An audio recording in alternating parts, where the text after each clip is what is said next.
Alright, good morning. So, I was thinking we do some reading. Some Hume, actually. What's it called? The first...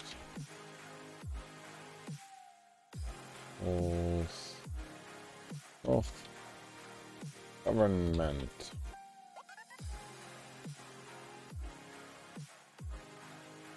Alright, so... we've been talking about first principle lately, like the last couple of weeks, a little bit. And I was just looking around because we read some Schopenhauer yesterday, and I was thinking, oh man, I really want to read some Hume, and then I found this. Essays, David Hume. And I just, by checking around, I didn't even check all of these, but I just saw of the first principles, and since we've talked about the first principles, I don't know if I'm supposed to be, maybe I should be reading this from the start to the end. No, delicacy of taste and passion, liberty of the press, politics that may be reduced to a science. That's actually kind of interesting. Politics reduced to a science? That sounds very interesting. First principles, the origins of government. Actually, that seems very interesting. Maybe I'll read both, because I just noticed this is a kind of a short essay. Is this longer? Oh, it is kind of longer, yeah. And this, actually. Hello, Node Runner. How are you doing today? I'm trying to decide what essay to read. I am wanting to read an essay by David Hume, right?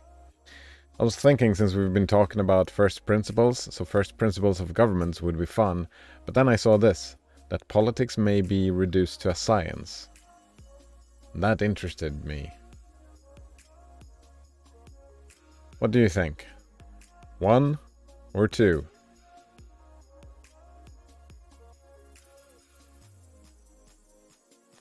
Not Honor says, do you think watching the stream would be allowed on a dopamine detox? Well, I mean, if we're gonna be reading David Hume essays, then yes. Right? It depends on what we're doing. Dopamine detox wise. Yeah. And... right? You usually go to bed in like an hour or 2. So, like, wasn't that the thing, right? You have a schedule and you do the thing. You know what? This seems interesting. Politics may be reduced to a science.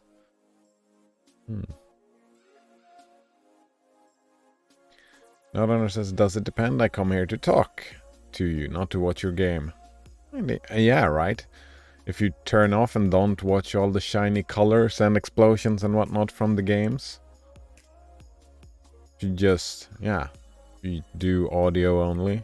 I don't see the problem. I remember, like, he recommended audiobooks, right? So sure, yeah. I think that's fine. I was thinking about that for me, audiobooks would not work. I would have to actually read the book by eyes, because audiobooks is like binge-watching stuff for me, yeah. Audiobooks is the same as binge-watching.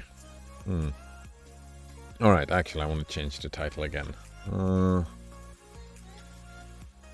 that's not title. That politics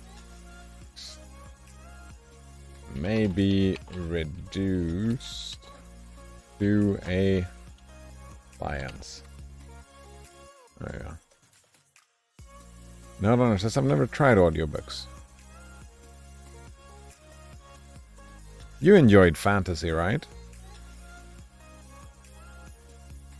I kind of recall that. It was Blasphemous and Banana Waffle Monkey, who did not really enjoy fantasy, because I can recommend, if you want a recommendation of an audiobook, I would recommend Robert Jordan, The Wheel of Time.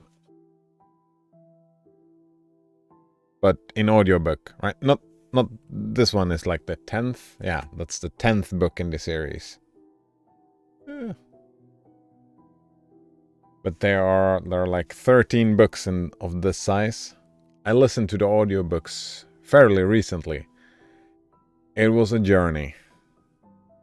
Great production stuff. Nordhunter says, I enjoy non-fiction. Alright, this is fiction, so that's not a good recommendation then. I've never listened to a non-fiction audiobook. Are we talking... oh man, that's non-fiction again. Are we talking like factual literature and stuff, or are we talking biography? Nordhunter says, I mean, I have enjoyed fiction as well. Yeah. Right. Like if you enjoy... Just from that statement, I'm thinking then maybe...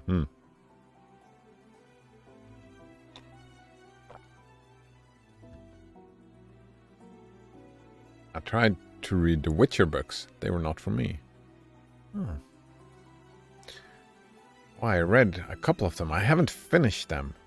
I stopped for some reason. I was listening to the audiobooks for those as well. I kind of enjoyed those. I mean, the first book was kind of like the short stories were kind of a little bit meh. Yeah, the short stories weren't really for me, but when it kicked off and became the series, right? I like the long running series. Nordhunter says, I liked Harry Potter as a kid. Oh, so did I. Really enjoyed that. Enjoyed the Belgariad as a kid.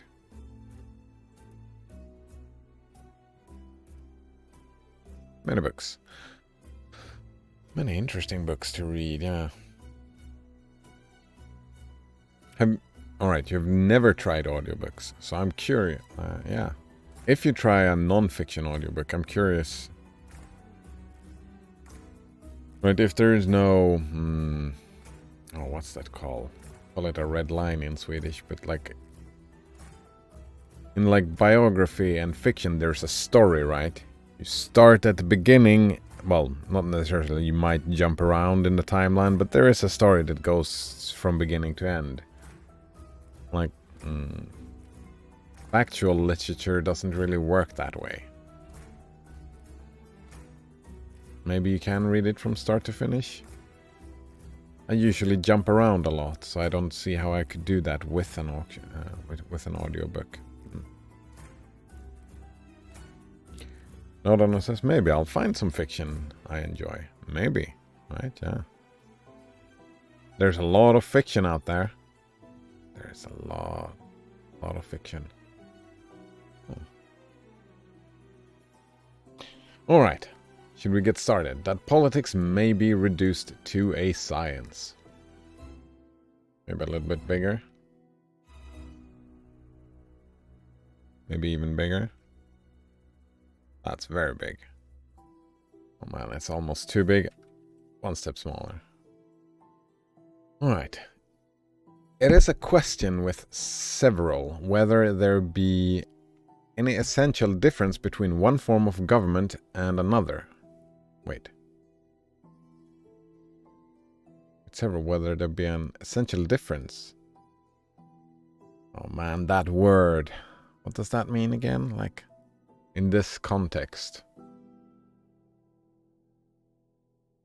Essence is a weird word in philosophy, isn't it? Essence. Actually.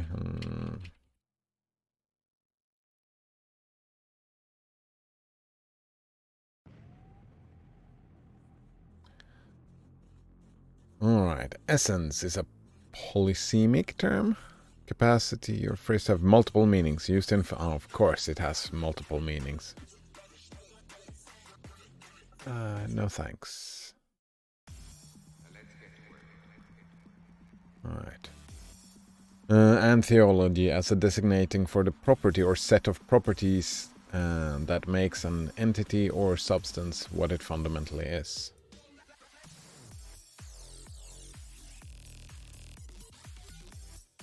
Alright. So, are there any... That's a difficult question. I don't know. I haven't thought about that. I would assume there would be some essential differences, right? Well, forms of government. It depends on where you draw the line and the definition, right? What is that? Like the base essence of government is that you make and enforce rules and laws, right? How you do it, right? Different forms of government. If you just say government, then I would say no, right? But if you like define a specific form of government, like if you talk about well, what is like representative democracy, right? That is essentially different from dictatorship. You're still doing the same things. So it depends on where you draw your line and where you do your definition, right? Note says, I'm just looking at the books I have on my shelf. There's a book about bicycling repair. Flying helicopters.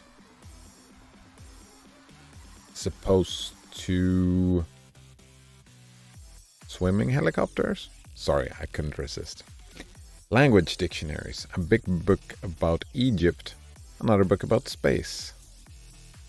I think the only fiction I own is 1984. Oh man, that is such a great book. I don't recommend it. Well, I do recommend it. It's just... I think it's a great book. It's just a boring read. If that makes sense.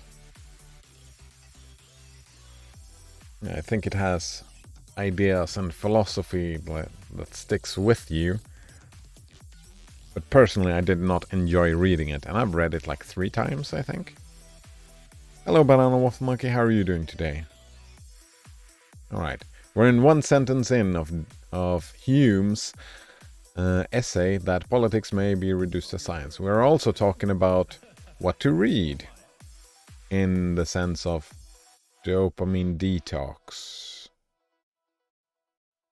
I think the naming conventions of that are a little bit unfortunate. Detox. Dopamine regulation.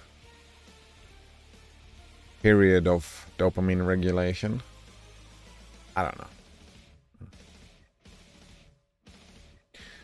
It is a really old copy my grandfather passed down to me. Nice. Have you read it, Nodrunner?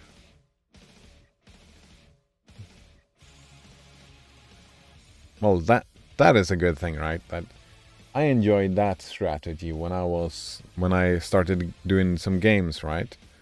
Just there's a list, right? I have my shelf of games that I have not played yet.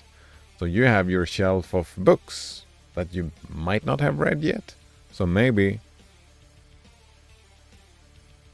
I like this song.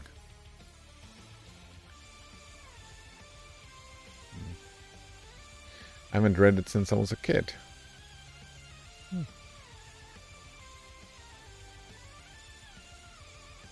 Banana Waffle Monkey says self-reliance is a good essay. Not sure how long / short it is though. Will knock the dopamine right out of you. Nice. Self-reliance. Self-reliance.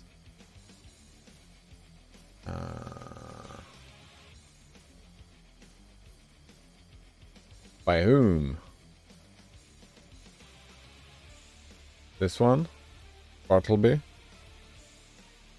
Ralph. Ralph Walsall.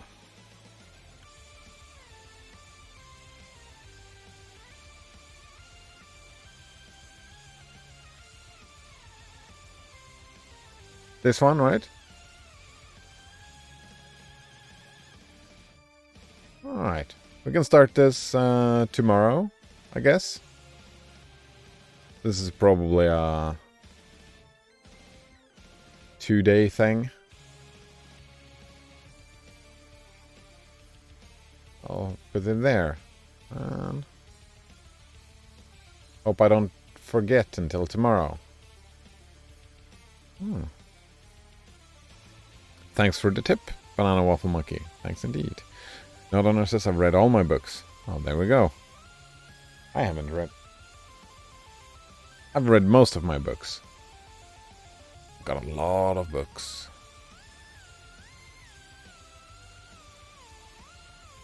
I enjoyed this song.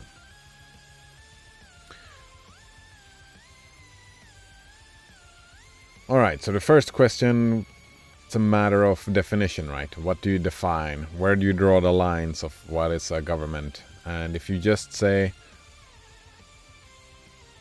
it is making rules and enforcing rules, then if that are the essential stuff, then I would say no difference.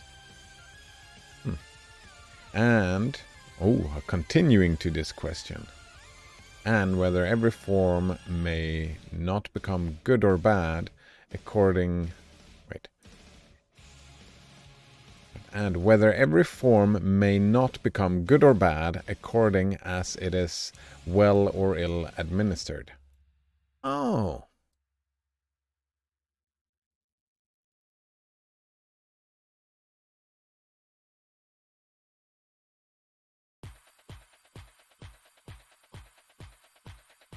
I mean, I don't know how valid that argument is, but I personally, I find interesting in it, an interesting argument that the Tibet Buddhists, for the longest time, one could argue how it is now, but for the longest time they are a dictatorship, right? The Dalai Lama is the dude who makes the decisions. But also they pick the Dalai Lama and raise him to be the leader that they want.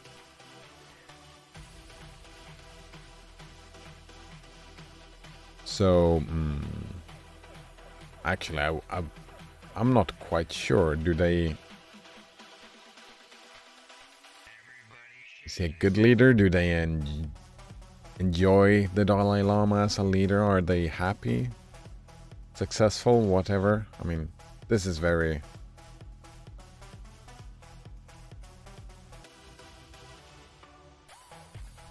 But it seems like it might not be about competency, right? It depends on what you see as good or bad government. Like if we take a utilitarian view, that good is like the people report feeling good, stuff like that. If the people would report, well, you could get them to report stuff through fear, right? People don't report down with Big Brother. But in 1984, they would say that if you asked someone, do you think our government is good? They would say yes, definitely. War is peace.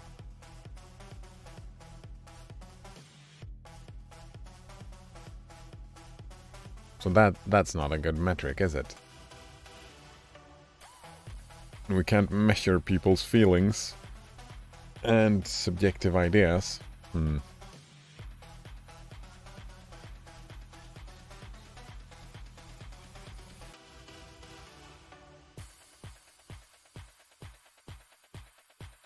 For some people, I think, yeah, sure. If you have, it's not black and white, right? Well or ill administered. I think the form, and you create a window, right? That up here we have, well, form that you like, right? An idea, a government built upon the idea of something that you like, and now over here we have built upon the idea of something you don't like. And here is, they are successful, here they are unsuccessful. Actually, that can flip around as well, right?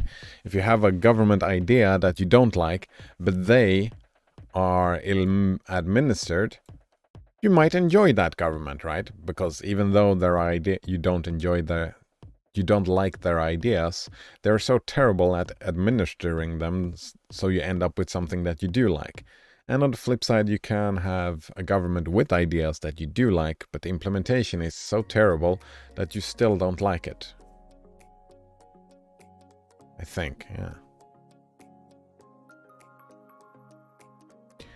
Note says, if the president was hand-selected by the people and raised to be a perfect dictator, I mean, that's a little bit of extreme, but I get your point, yeah. Who is in control in that scenario? Actually, it's the system that is in control, right? It is... it's not the people, right? Because the people who raise, right? It's a chicken and egg scenario. Because the people who will raise this perfect dictator, what are the ideas that... How do they raise that perfect dictator? And isn't the current dictator making those rules for the people raising the new dictator? And wasn't he himself raised by people from the previous dictator, right? So it's like it's a structure, right? It is a structure that has the control. But it kind of feels similar to this, right? It depends on where you draw the line and what you define as control. Immediate control the dictator would have, right? The president. The Dalai Lama, whatever. Immediate control, right? If he says anything, people will obey.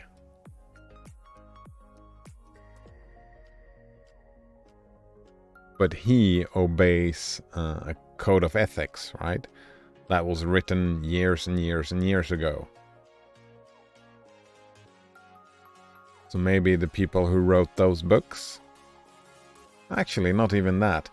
The people who made the modern interpretations of those books. The people who are given the authority. So it depends of where you draw the line. I can see you can put the idea of control in many different places.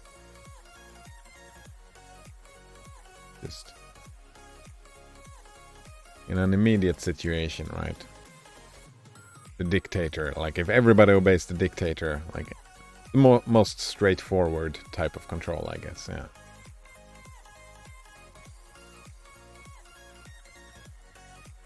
Alright. Were it once admitted that all governments are alike... Once admitted that all governments are alike and that the only difference consists in the character and conduct of the governors, most political disputes would be at an end, and all zeal for one's constitution above another must be esteemed mere bigotry and folly. I need to read that again.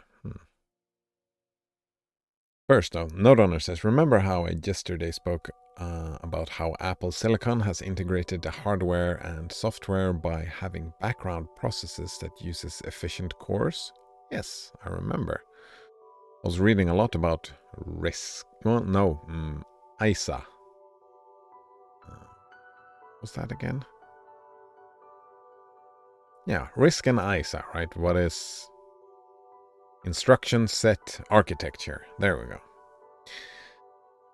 I read in the news today that AMD is working on a new processor that will have efficient cores. But instead of relying on the operating system, the CPU will just decide when to be efficient itself. So AMD is in control. Since will the user be able to be in any control of that? I guess not.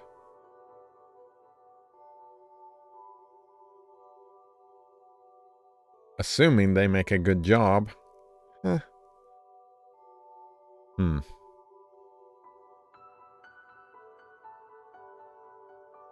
don't know how I feel about that. I mean, it seems like a sound idea to use efficient cores. Right. I like efficiency. Everybody likes efficiency, right? It's a buzzword, isn't it? The efficiency, very nice. But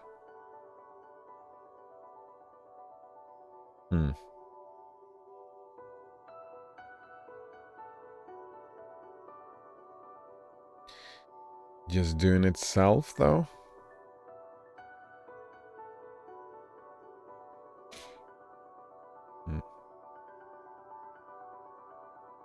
Notrunner says, too much of a CPU is just magic sauce. I want more control to decide for myself when it's performant or efficient. Yes. Right? Like, it's innovation that might lead to faster computers, which makes me happy, but makes me unhappy that I might not be in control. I like being in control.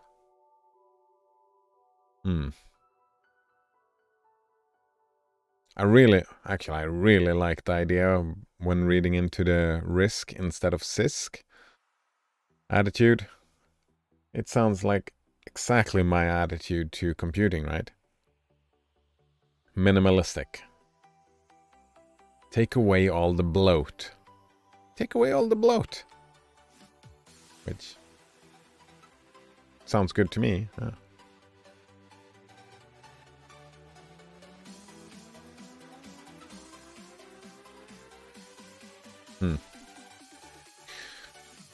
Right.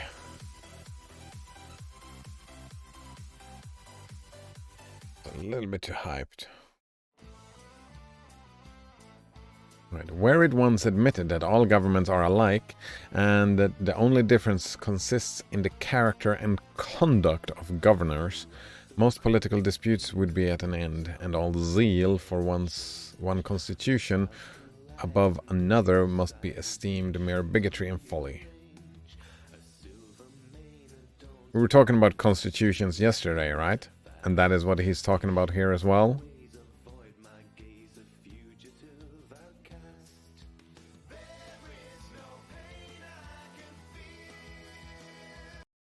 That was a little bit on the nose as well. Right? He's saying that only the people matters and not the rules. But that kind of assumes... I mean, the form of the government is essentially different, right? The consequences will differ. So I think this is a non sequitur. Is that what it's called? All governments are alike. Was not the first question. The first question was not all governments are alike. I would say definitely not. So the only difference consists of the character and conduct of the governors. No. Right? I completely disagree with this. I don't see how most political disputes would be at an end. And all the zeal for one constitution above another. No, I would argue, like we were talking about, that the president was raised by the people, right? Structure that has... Right? The structure has some control of what will end up happening. Right? The conduct of the governors depends in part, right? In part, the conduct of the governor depend on what task do you have? What is your job? Right? What are you trying to do?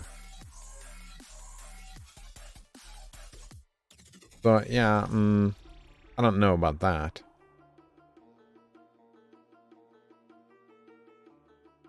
No, it wasn't like this. Good old 2012 dubstep. Oh, yeah. 2012 dubstep, eh? Whoop, whoop, whoop, whoop.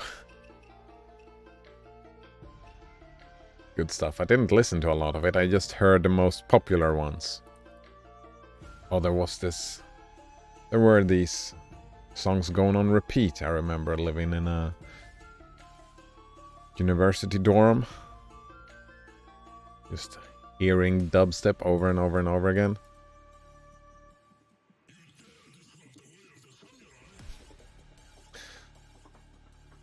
Alright.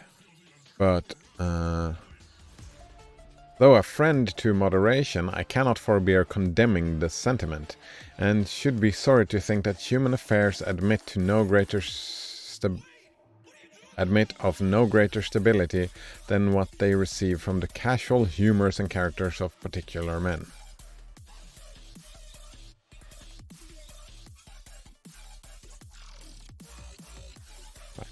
Though a friend to moderation, I cannot forbear condemning the sentiment, and should be sorry to think that human affairs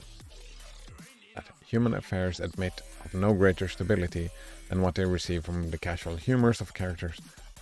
Right, oh man, that was... The sounds were a real horror show. It was very realistic, and you could even get the heavy breathing and panting of the tall-chopping mount chicks.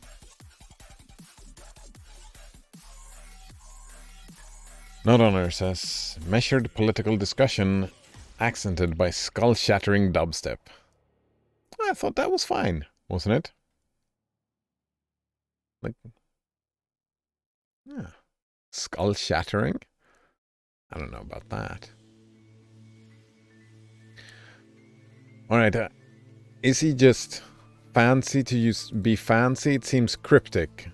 But he's saying that, right, he does not agree with this statement either, right? Banana waffle mix is fine for me. Alright, yeah, there is a skip song command, right? If it still works, it should still work, probably. If there is a song you want to skip. Oh. Alright. It is true, those who maintain that the goodness of all government consists of the goodness of the administration. The people consists of the goodness of the administration may cite at particular instances in history where the very same government in different hands has varied suddenly into the two opposite extremes of good and bad.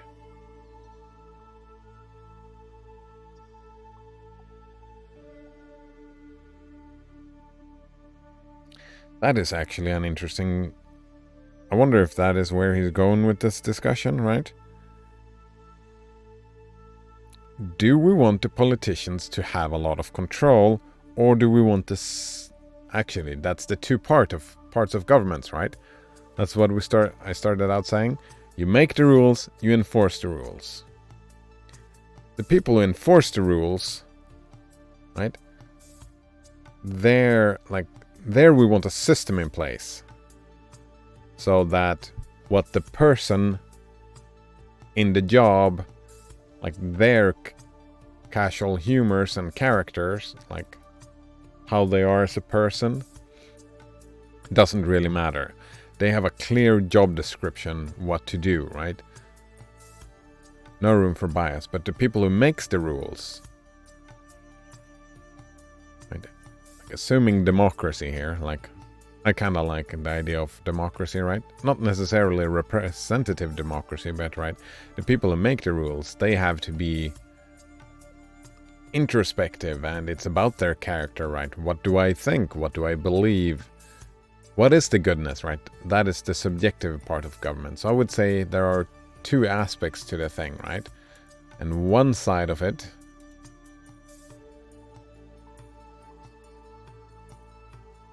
is fine to be all emotional and subjective and political and opinionated, while the other is where it is not okay. Would be my idea for this.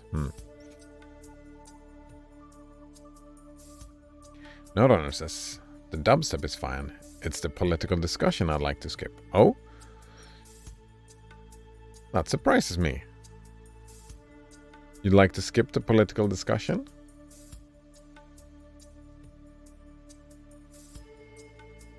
Oh man, I love talking politics.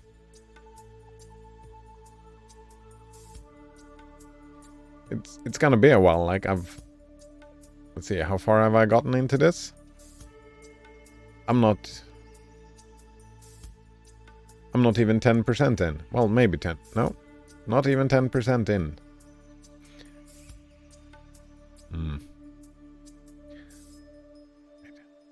Compare the French government under the Henry III and Henry IV.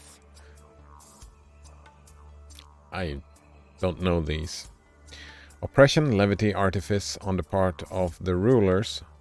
Faction, sedition, treachery, rebellion, disloyalty on the part of the subjects. These compose the character of the former miserable era. But when the patriot and heroic prince who succeeded was once firmly seated on the throne, the government, the people, everything seemed to be totally changed. And all from the difference of temper and conduct of these two sovereigns. Oh, wow. Wow, that's completely different, right? Talking from our political situation, but he's talking about royalty, kings. But that's an extreme example, and I would say then yeah, of course.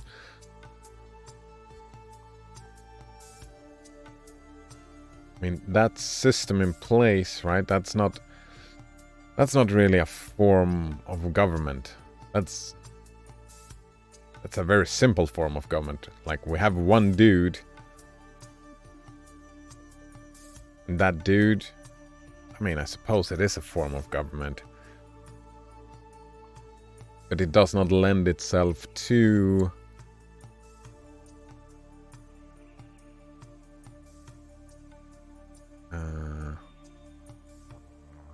consistency, right? It doesn't lend itself to, yeah. It does lead itself to swings like this. Good and bad swings, whatever that means. Not understood. I'm just not feeling excited about this right now. Oh. That's too bad. But I'll probably go to sleep soon. I'm feeling tired. Alright.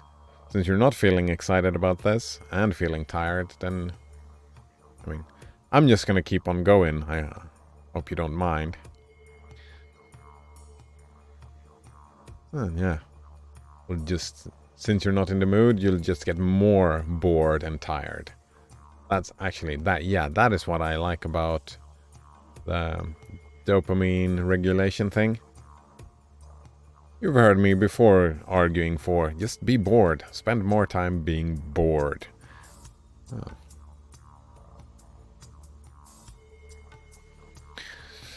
Yeah. There's a lot of ideas in the dopamine detox thing about replacing one activity with another.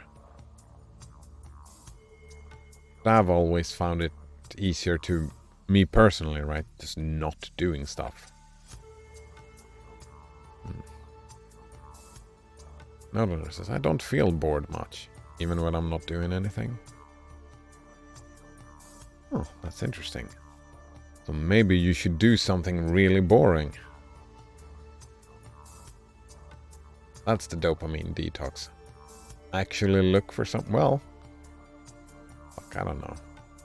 Since you enjoy non-fiction literature, that's like my go-to, right? Read about some boring subject. Like politics, right now. Aren't you bored right now? Not feeling excited about this right now? Isn't that kind of boredom? Actually, I liked this background song. Getting a thumbs up. Yeah.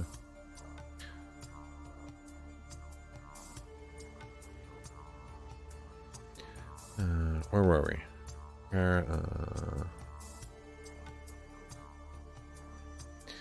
And all from the difference of the temper and conduct of these two sovereigns. Yeah. Instances of this kind may be multiplied almost without number from ancient as well as modern history, foreign as well as domestic.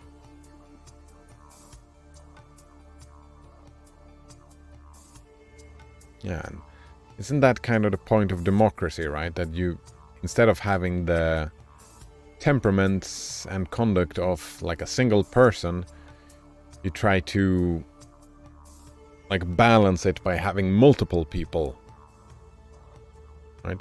The more people you give the control, right? That's the idea of democracy. The less the temper and conduct matters, and the more the ideas matter. Maybe.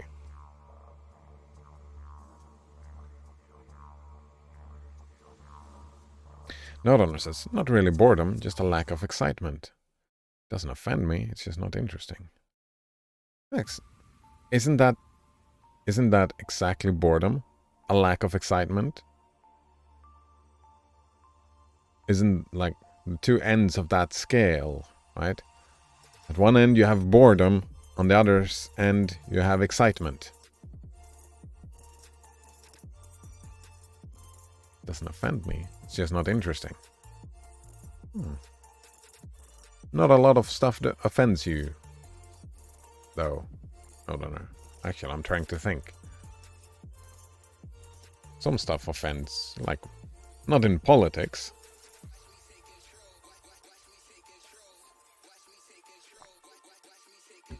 Nothing that I can remember that we've talked about yet, anyways.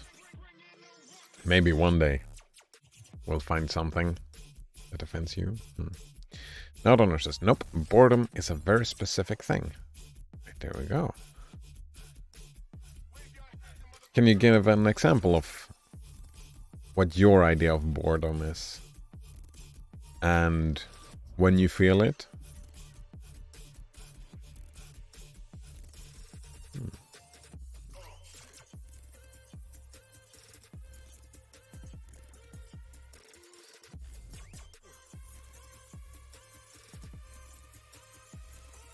Yeah, from my point of view, it's that the lack of excitement, and they just I'm not feeling it. I'm not gonna bother doing this. That kind of thing.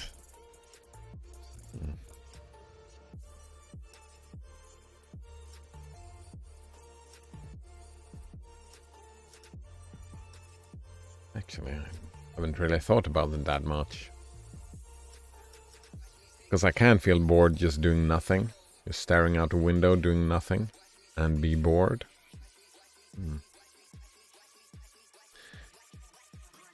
No, says it's a feeling. I know when I feel it. I can sit with myself and not feel bored. Yeah, I can do that as well. But I can sit with myself and feel bored.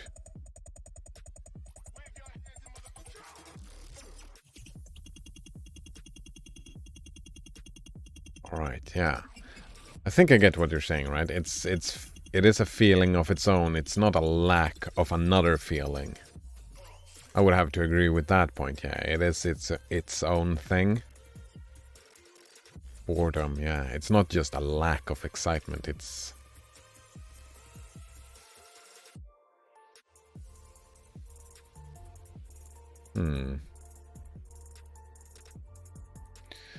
Nordhorner continues. Maybe when I was a kid, I felt more bored more.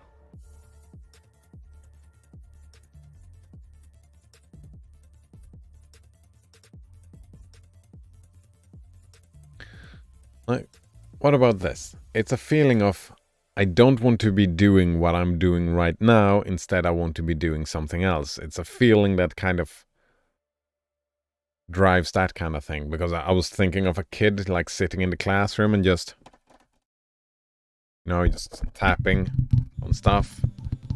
Sorry, I don't know if that sounds annoying. But you know, just sticking around fidgeting and just, oh man, I'm so bored. I want to get out. I want to start running or whatever, right?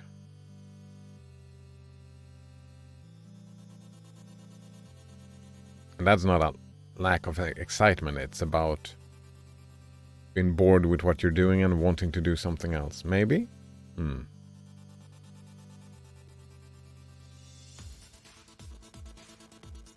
Maybe.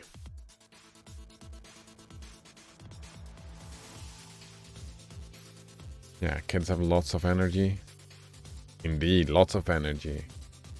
And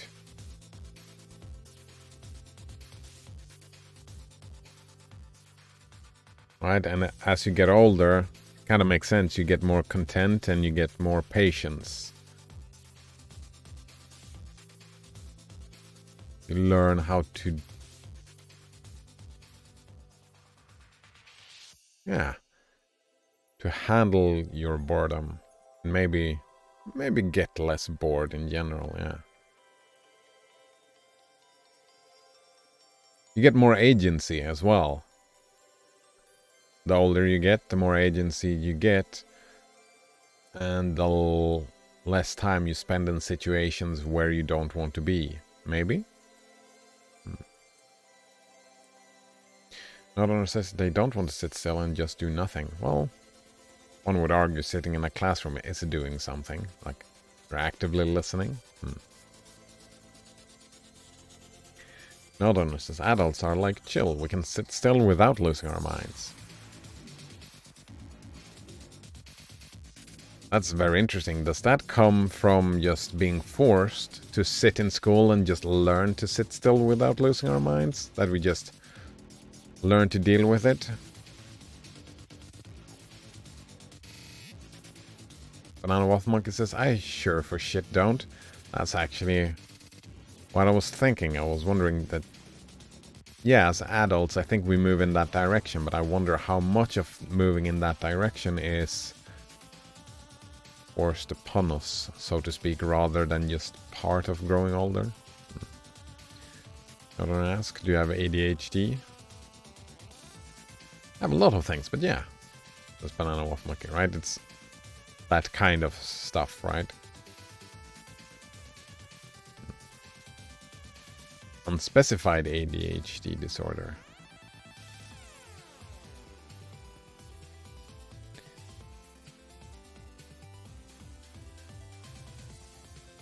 What does the last D stand for in ADHD, Banana Waffle Monkey?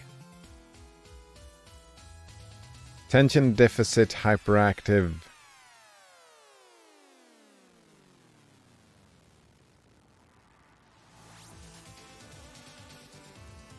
I'm just guessing here, but doesn't the D stand for disorder? Shaking my head. Right? Like, I'm not 100% sure. It looked like you were writing disorder.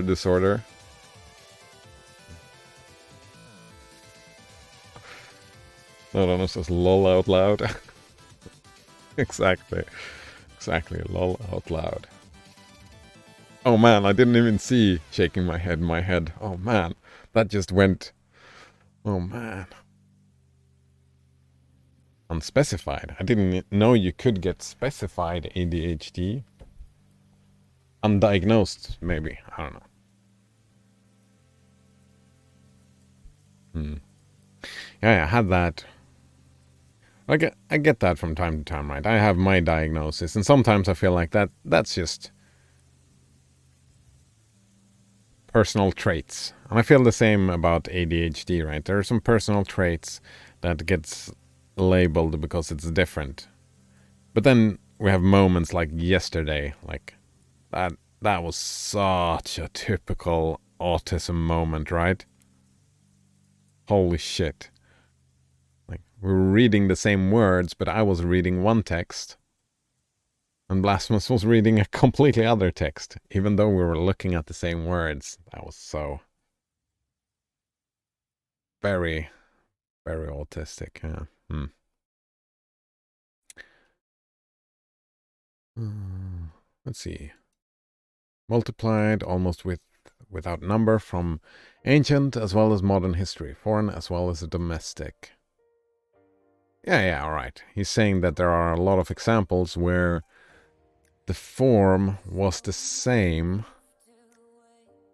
but the consequences of what happened were completely different.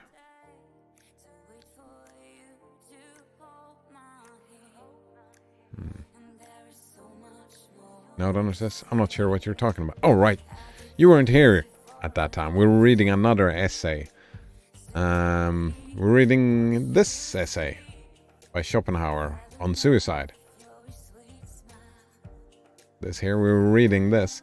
And I was reading an essay that argued for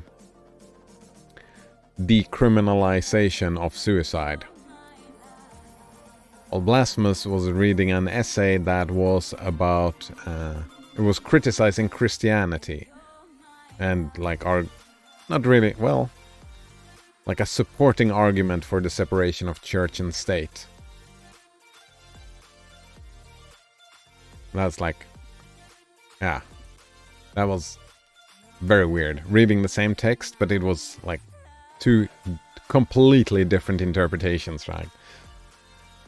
They weren't even, well, there were some similarities, but yeah, we were reading different things.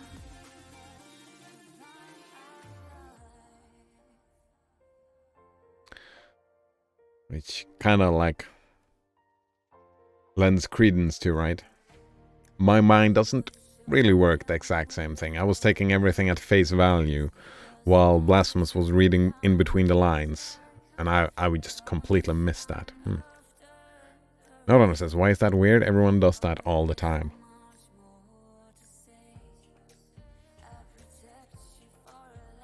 Well, some more than others, right? That's kind of the story of my life, isn't it? It happens all the time, right? I had not flashbacks, but right, to speak in Dr. K's how Dr. K speaks about things, undigested emotions transported me back to childhood when this happened all the time, and I got to suffer for it because my interpretation was consistently the one not accepted by other people.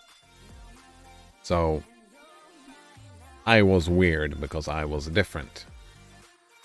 That makes sense? Yeah. Undigested emotions about that. Shame.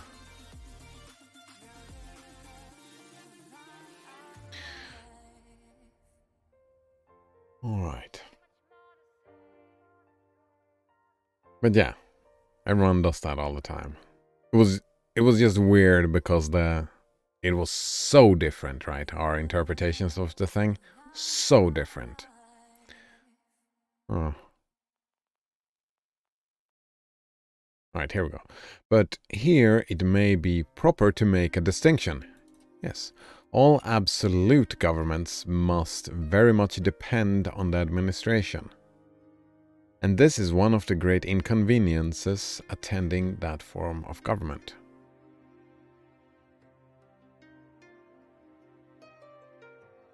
I'm not quite sure what he means by absolute governments. But I would say that doesn't all governments depend on the administration, right? How it works?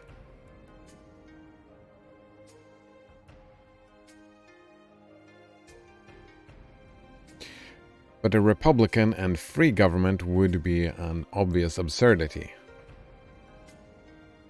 If the particular checks and controls provided by the Constitution had really no influence and made it not the interest, even of bad men, to act for the public good.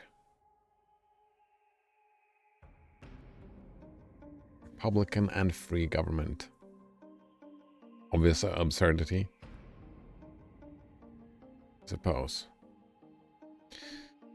If the particular checks and controls provided by the Constitution had really no influence, and made it not the interest, even for bad man, to act on the public good.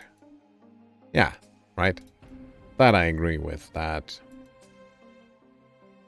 right? The structure and whatnot has some control, right? The job description. You have a job description, and that job description influences you. Of course, it has to be, right? Northern says, heading off now. Have a good one. Thanks for chatting. Yeah, thanks for hanging out, and sleep well. Good job on keeping your schedule. Yeah. We held it for kind of 3 days now, eh? Keep up the good work, and sleep well, and have a good one until next time. Yeah.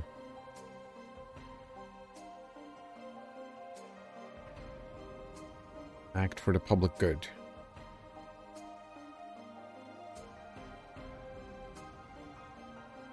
Right, yeah. Such is the intention of these forms of government, yeah?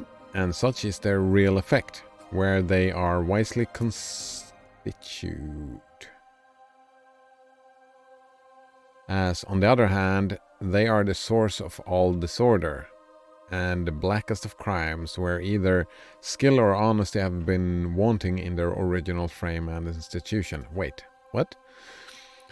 Alright, the intention of such forms of governments, right, when we get a constitution, right,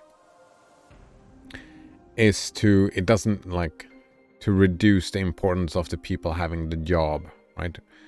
We give more rules on what the job is, the job description, so to speak. That is the intent, and such is the real effect. Yeah, they do have a real effect, okay? Where they are wisely constituted. Alright, where the structures are built well, I suppose that is what he's saying. When they work, they work. Now, when they work like this.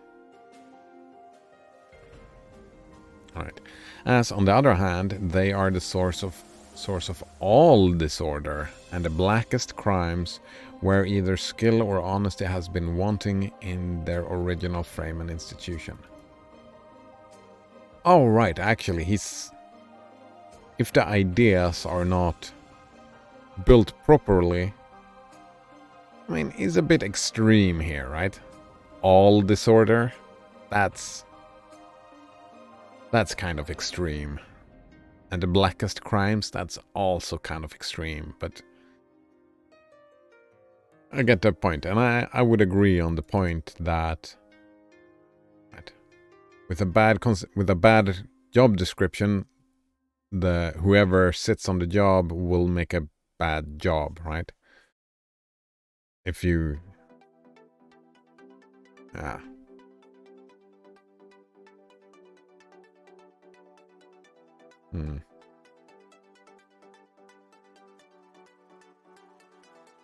So yeah, I'm all for politics.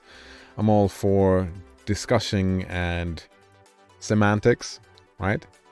This is kind of an argument for semantics. Kind of. Alright.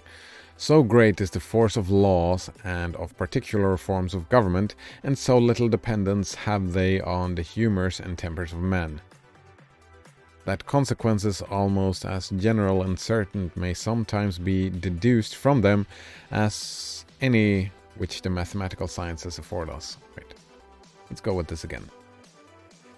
I think he's... Yeah, this is a little bit too extreme as well, right? So great is the force of laws and particular forms of government. The enforcers matter, right? The law doesn't do anything by itself, right? The law is only works if it is internalized by the people, right? And particular forms of government. And so little dependency have they on the humours and tempers of men, that consequences almost as general and certain may sometimes be deduced from them.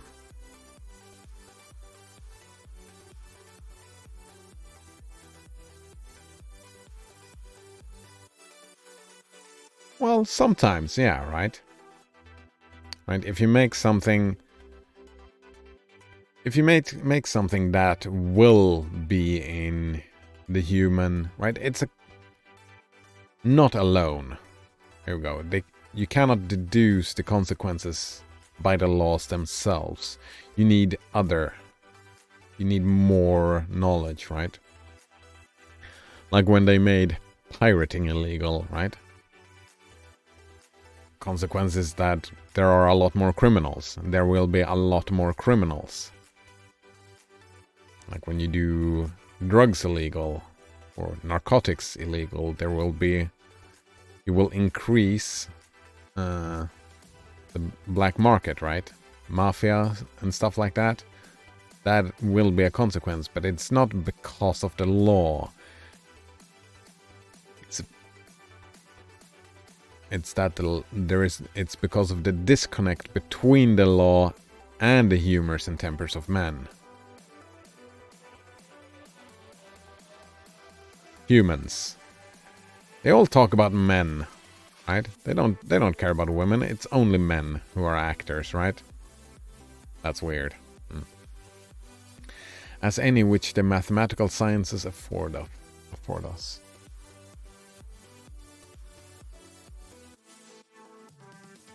Yeah, so that's a lot of hyperbole and like extreme views, I suppose. The Constitution of the Roman Republic gave the whole legislative power to the people, without allowing a negative voice either to the nobility or consuls. This unbounded power they possessed in a collective, not in a representative body. I mean, that's just not... Right? That's just not true, right? Unbounded power they possessed, right? They did not give a voice to the nobility or consuls. It's just, one could argue that they just increased the number of people in being nobility and consuls, right? And it was not like, he's kind of claiming that it was the collective, all people, not in the representative body. I would say, yeah, it was not representative because it was a minority of the people, right? It was not the people, it was just some of the people. And that was not a representative, right? There were no women allowed, for example, right? So therefore it's not representative. That's not what he's saying. He's saying that it was actually given to the people. He's talking direct democracy rather than representative democracy. And that is not really what happened. Alright, the consequences were when the people, by success and conquest, had become very numerous and had spread themselves to a great distance from the capital, the city tribes, though the most contemptible carried almost every vote. They were therefore most cajoled by everyone that affected popularity. They were supported in idleness by the general distribution of corn and particular bribes, which they received from almost every candidate.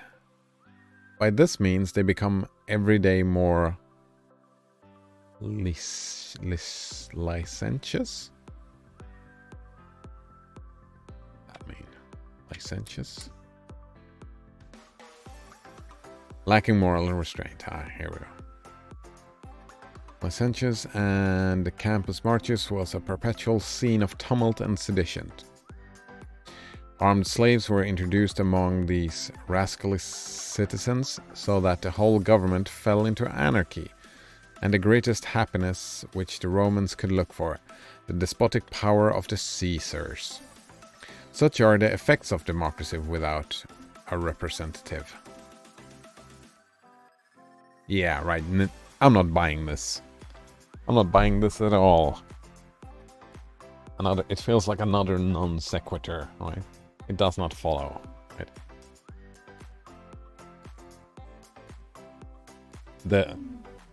These things that happens are multifaceted, right?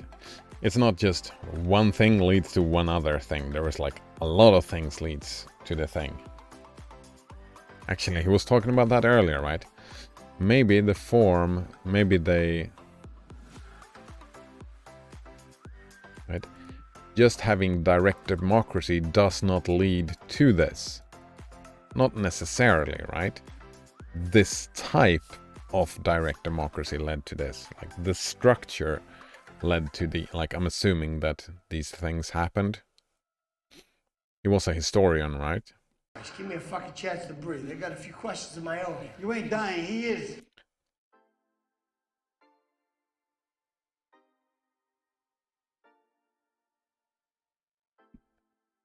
I don't know.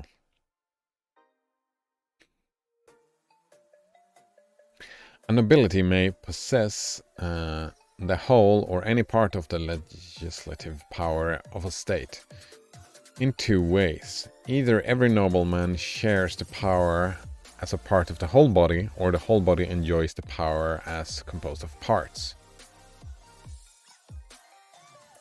Right. Either they share power as a part of the whole body, or the whole body enjoys the power as composed of parts, which each has a distinct power and authority. The Venetian aristocracy is an instance of the first kind of government. First kind? The Polish of the second. In the Venetian government, the whole body of nobility possesses the whole power, and no nobleman has any authority which he receives not from the whole. Right? In the Polish government, every nobleman by means of his fiefs has a distinct hereditary authority over his vassals, and the whole body has no authority but what it receives from the concurrence of its parts. Alright, we're talking bottom up, top down.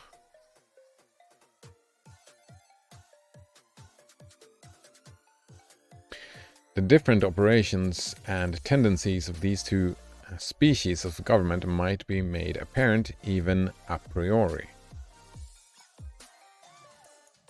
Right. Top down, bottom up. Right. What are the differences and tendencies? A Venetian nobility is preferable to a Polish. He just states that, eh? Let the humors and education of men be ever so much varied.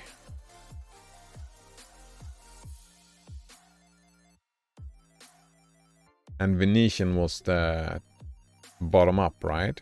The Venetian aristocracy is an instance of the first kind of government, which was nobleman shares the power after part of the body composed of part. Yeah, that's bottom up. He says bottom up is preferable. Right.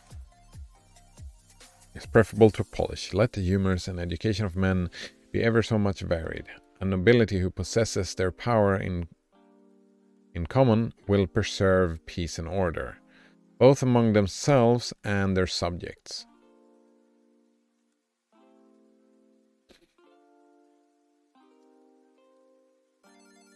Yeah, it's about the decentralizing thing, right? Yeah. That is what we talked about earlier, right? That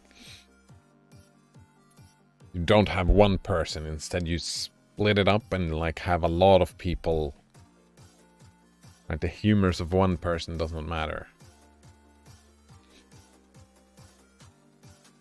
I mean, this... I haven't given a lot of thought of it. Maybe that a priori works. Right, and no member can have the authority enough to control the laws for a moment. I mean, that is in the most perfect of worlds, right? Since it's a priori, it seems like it makes the same mistake as game theory, right? Where it kind of claims that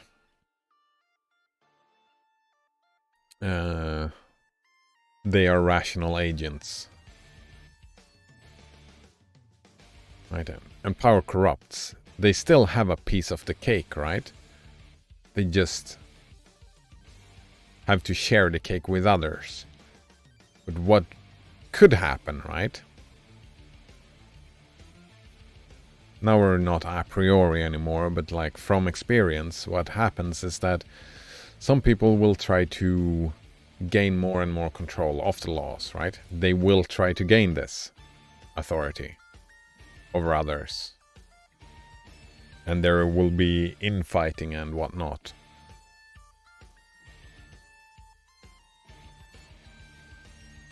And manipulate each other and all that stuff. So, assuming rational actors, sure, that is what happens, but in real life, not so much. The nobles will preserve their authority over the people, but without any grievous tyranny or any breach of private property. Because such a tyrannical government promotes not the interest of the whole body, however it may that some individuals, right? And that's the thing, when you have the nobility, right? They have their own stuff, right? It's not representative.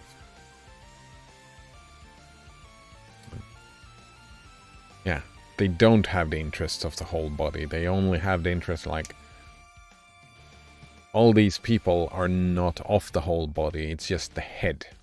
Like in his example here, that the bottom up it's not really bottom up when it's the nobility. It doesn't matter, right? It's always, when you put a group of people, it doesn't have to be the nobility. We can have in modern time the politicians, right? The politicians work amongst themselves for their own benefit, right?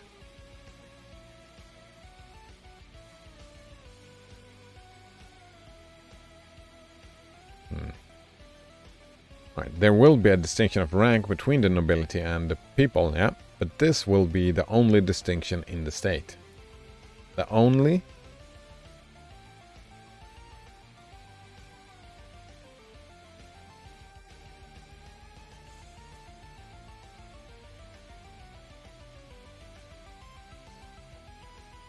I think, I don't know, maybe, sure, let's go with that, but I think, sure, if it is the only, it's still a problem, right?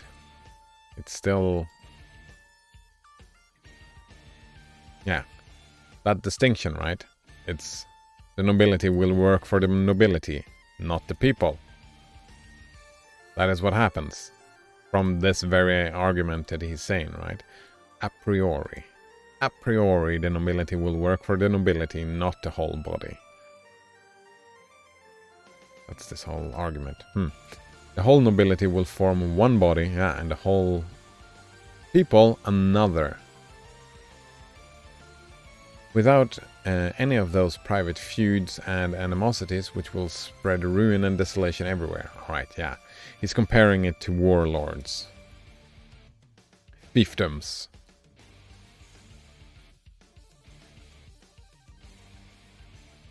Which is kind of not really what happened, right? It's kind of what happened. Like if you want to split it up in different bodies, I would have divided up in different parts of the bodies, right?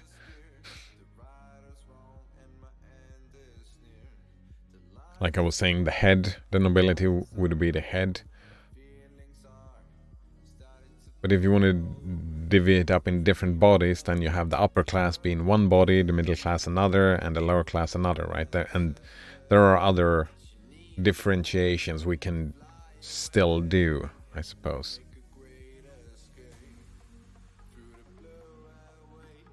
Banana Waffle Monkey says, and if they get 7 stacks of ruin, they get kicked out of their government positions. That is what happens, yeah. Oh man. This is going way slower than I was intended. maybe split this text up into 2 days as well. We'll see. Keep going for a while. Yeah, it's gonna be Path of Exile for the rest of the day when I finish with this reading. Yeah, I'm postponing RuneScape until Path of Exile is done. Till Sirius is done. It is easy to see the disadvantages of a Polish nobility in every one of these particulars. I mean, he has a point, right? Right, that's the point of it, right? He compared bottom-up to top-down, and in just that comparison, a bottom-up structure, I'm with him. It would be preferable.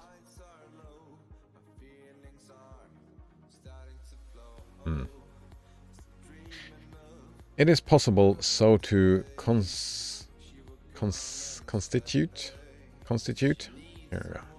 a free government as that single person. Call him a doge. Doge, prince or king, shall possess a large share of power and shall form a proper balance or counterpoise to the other parts of the legislature.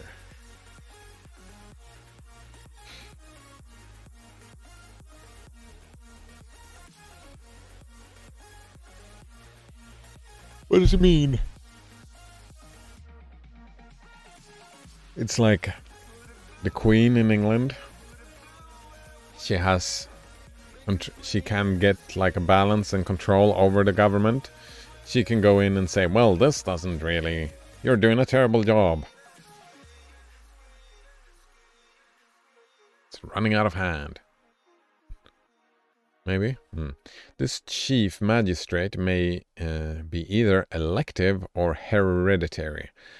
And though the former institution may, to a superficial view, appear the most advantageous, yet a more accurate inspection will discover in it a greater inconveniences than in the latter, such as are founded on causes and principles eternal and immutable.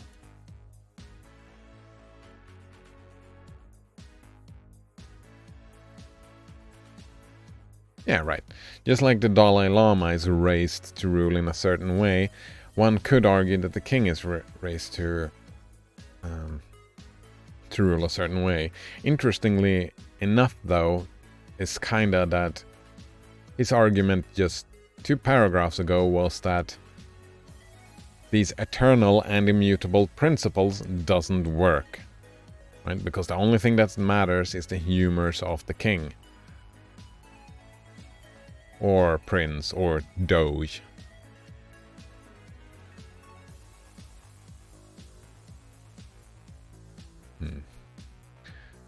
So I don't know.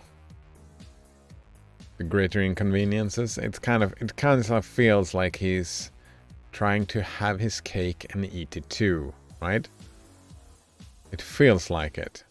That he throws this argument out when it's convenient, and he uses it when it is convenient, which is very cherry-picking of him. Could be me misunderstanding as well. It's just that's the feeling I got from that. The filling of the throne in such a government is a point of too great and too general interest, not to divide the whole people into factions whence a civil war, the greatest of ills, may be apprehended, almost with certainty upon every vacancy. Wait, the filling of the throne, great and general interest. Alright, there must be an agreement. Actually, I can get behind that, right? Let's not call him a doge, a prince, or a king. Let's call him a president or a prime minister.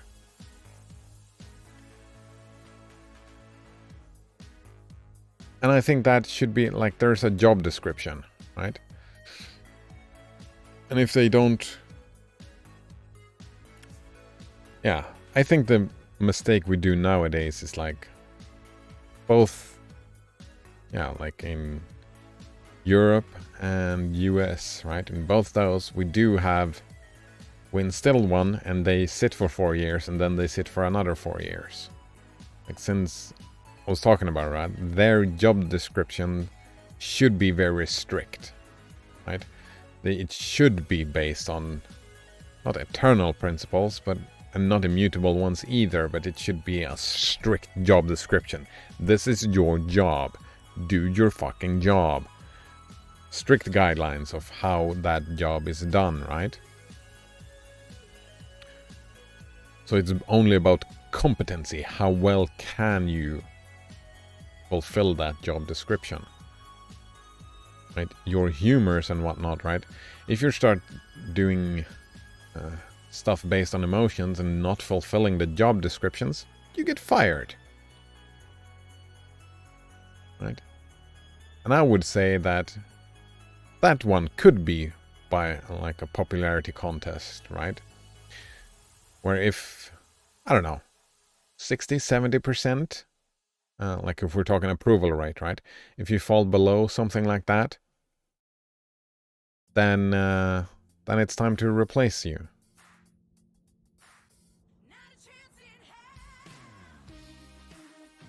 Right?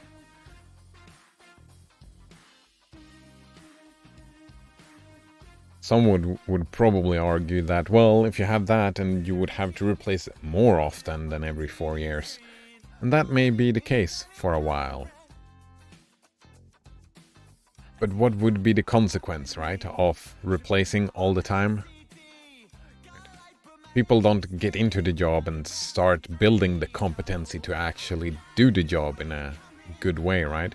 You need to get used to it. So there would be a lot of instability in said society, and the people would, as a consequence, start to crave stability, and they would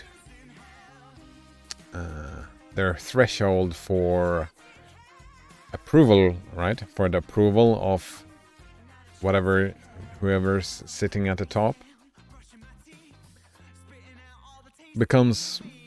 would become a little more, okay, it's fine. A single mistake, right? As long as you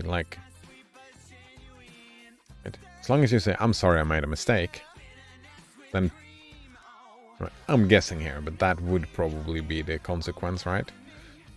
You would need 7 stacks of ruin to get kicked out. Not just 1, you would need 7 to get kicked out. And the same, right? It's not only for the Prime Minister, it's for all that part, like the enforcement of the rules and laws, right? All those positions would be subject to approval ratings. Like the top ones, right? Because it's a good idea to not just have one, right? You can have many ministers that are... They have their own...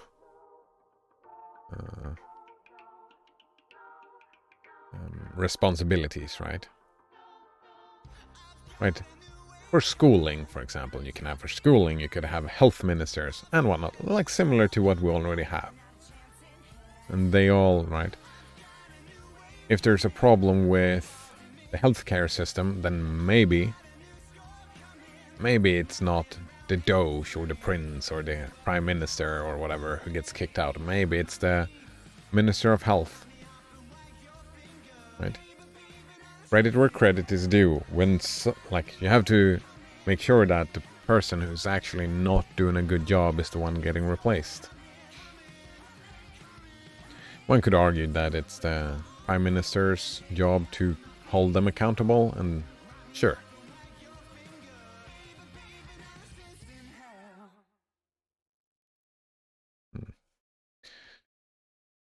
All right.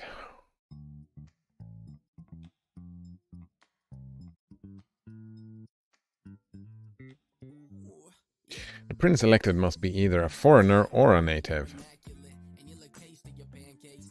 What? I mean, what else is there?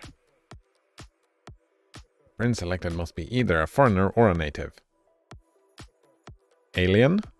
Well, no, that's a foreigner.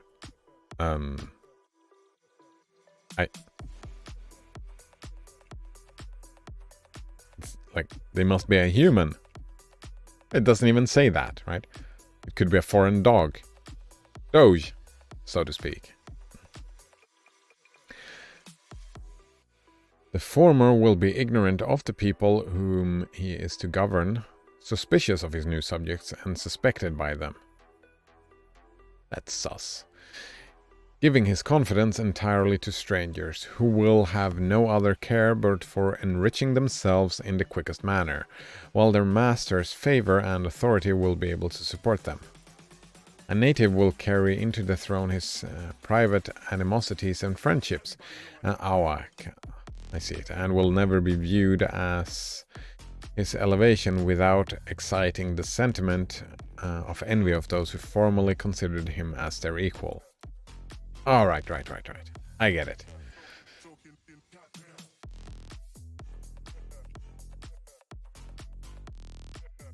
There are pros and cons to bringing in people from the outside, or people who have a vested interest.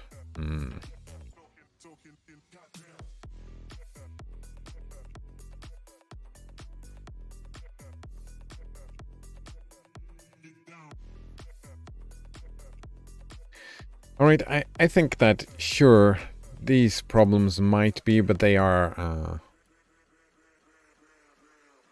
like, those problems might happen, right? They will not happen, they might happen. So if you have a system in place to replace, then that's fine, right? Every individual is an individual that might cause any type of problem. You cannot foresee that, right? That is why you need to easily be able to fire people in these positions, right? Not to mention that a crown is too high reward ever to be given on to merit alone, and will always induce the candidates to employ force or money or intrigue to procure the votes of the electors.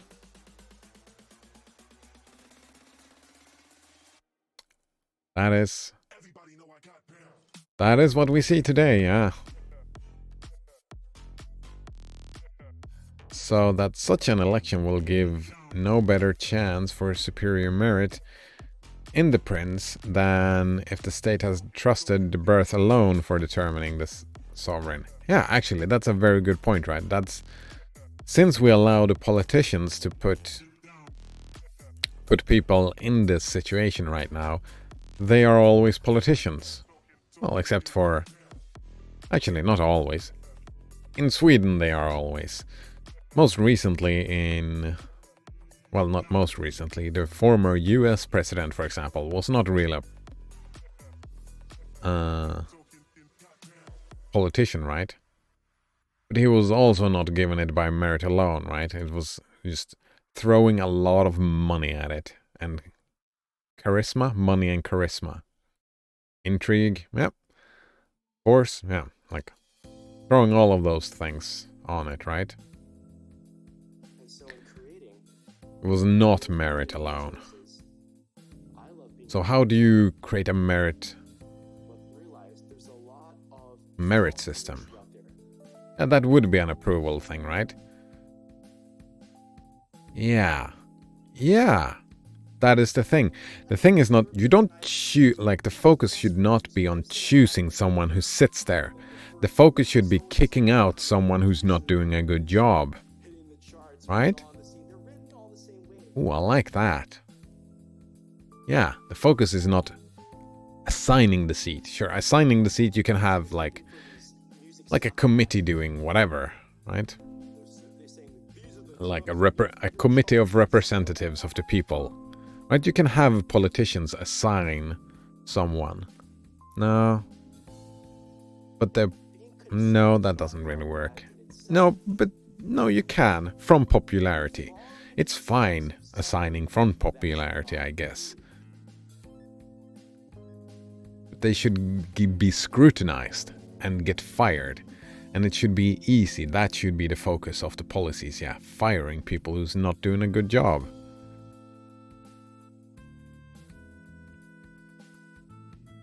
That mimics